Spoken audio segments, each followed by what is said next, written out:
Don't play hard to get.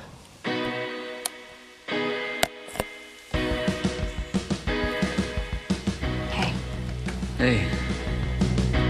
You got any New Year's resolutions? Stop dating my dealer. Why would you do that? Welcome everybody to another Native Thoughts review. Native Thoughts is back here with another review, but before I go on, if you are listening to the exact same audio review on Soundcloud Native Thoughts, you can watch the exact same video on YouTube Native Thoughts. You want to know how I sound like, you want to see what I look like, go on YouTube Native Thoughts, SoundCloud Native Thoughts. Doesn't matter, let's get back to the review.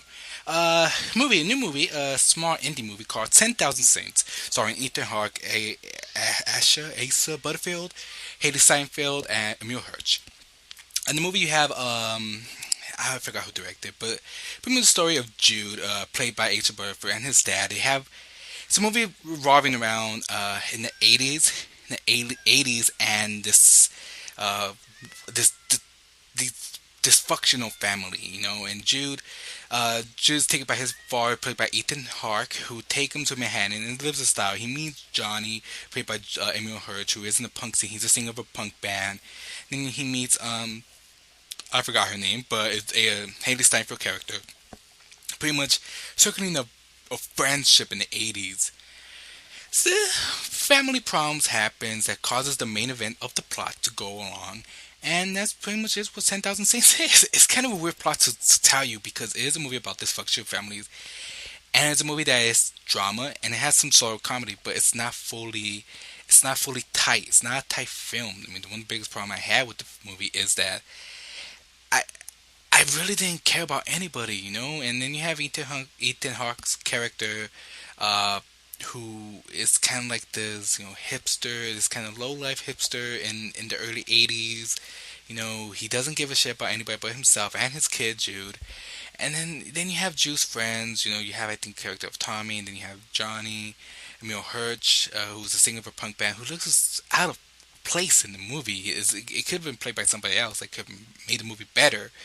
Then you have Haley Steinfeld character, who is just this teen. She's kind of a Juno-ish, where she doesn't care about shit, but she only cares about herself, and she's gonna do everything right because she lives in the moment and now, in the sense of that way, And as you go along with this life, it's not convoluted, but it's so dramatic in a way of the film wants to revolve around these characters in the 80s. And this, I think, it's like late 80s. It wants to revolve around these characters around that time. But as you go along, you think about the problems. You really think this movie could have been done in now times. It could have been done in 2014 or 15, and it would have been relevant to the problems. The problem is nothing special. I made it, in the 80s was tough. No, it makes it seem like in the 80s was easier than now. And then, sorry about that. Then you have things in film in which you have subsequentials, families and stuff like that, and it's a movie that really just falls off flat, and I really had a major problem with the movie because it had a bunch of good people, and it had great actors and whatnot. Sorry about that, guys. Trying to get the honking outside stop. The movie just tries its best to be something special, and it just fails, and it's just.